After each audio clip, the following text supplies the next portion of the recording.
Hi, it's John. I've been asked to look into more detail at what I'm doing with licks when improvising. So what I'm going to do, true to form, I'm going to improvise over a backing track that I've just pulled up on YouTube. First one I found, Neo Soul backing track by Benjamin Harrison, so thank you.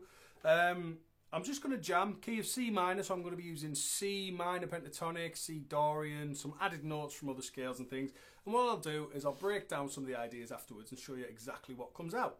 Up to now, I don't know what comes out, so let's hope it sounds good first time. I'm not going to edit it together where I'm going to get the best licks of all time. I'm going to mainly stick to pure improvisation and then look at what happened and then evaluate it.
So in no particular order, one of the things I picked up on there is something that I naturally do all the time, is pushing and pulling of beats.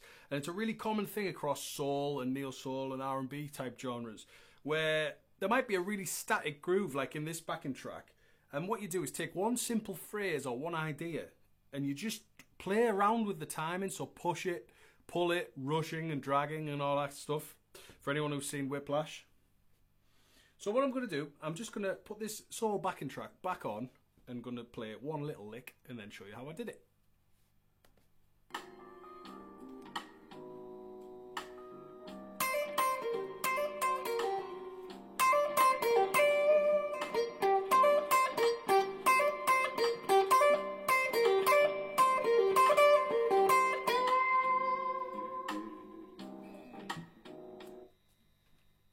So in its basic concept, what I'm doing is I'm playing notes from C Dorian, right?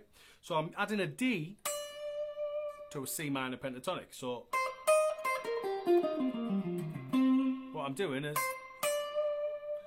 adding this D, which is the second or the ninth note.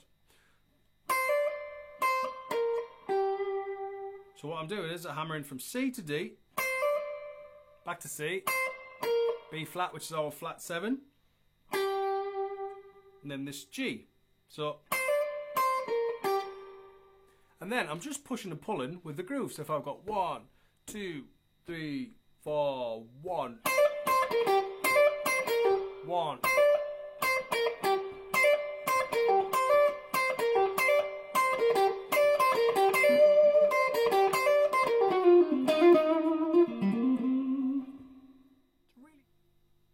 So one of the main ideas I was putting in was bending and sliding of licks. It's a really simple thing to do, provided you get your bend in tune and your vibrato in time. It's a really cool thing to do. So again, just pattern 1 of C minor pentatonic. We've got the G string, 10th fret, and we're going to bend up to the 12th fret. And then what we're going to do, we're going to put it out of tune slightly to this blues note. So you're going to bend back down, but in that we're going to slide as well. So this can be quite a tricky one, but going slow. So you're kind of sliding up out of key and then quickly back in before it comes down. So And again, getting some vibrato that simplifies in time. So I'm going to put the track back on and play that up to speed.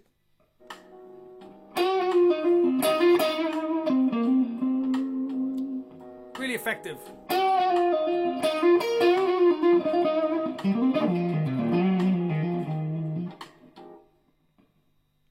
One of the more exotic concepts I was looking at and playing is something I do quite a lot, is adding and borrowing different notes from different scales and putting them in a pentatonic scale system. So it's something that it's really easy to revert to get a kind of an outside or a weird sound, and then back to a home set of scales that you really know and you can play over. So what I'm doing, I'm adding a major 7, so that shouldn't go on a minor scale really. So in C, we're playing C minor pentatonic, it should be a flat 7 up to root. But what I'm doing is I'm adding this major 7, and this comes from a harmonic minor sounding idea. So what a harmonic minor scale is, it's a 1, 2, flat 3, 4, 5, flat 6, major 7, and 8. So I'm making this pentatonic scale sound like it's C harmonic minor. And then I'm adding what would be a flattened 6. So this is G sharp or A flat. So that shouldn't be there. That comes from a natural minor. So I'm using notes from harmonic and natural minor to make it sound cool.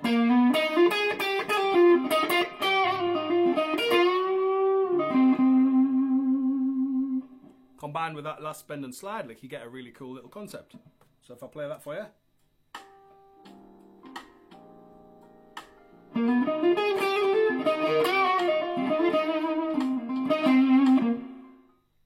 One of the other concepts I'm looking at is odd note groupings coming down, descending in a Dorian pattern. So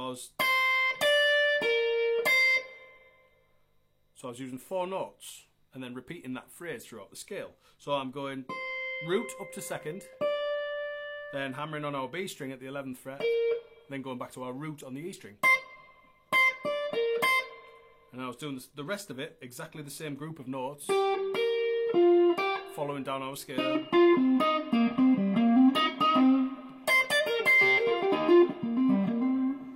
Sounds a little different to... Just sounds cool, it's a nicer approach to play.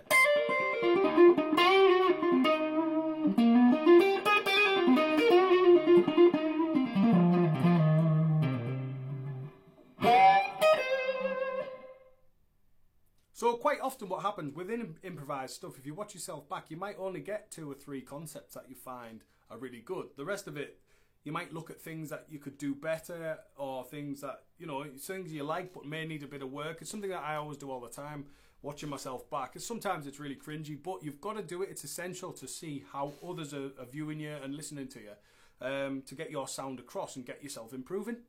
If anybody wants any more things covering or whatever, just get in touch.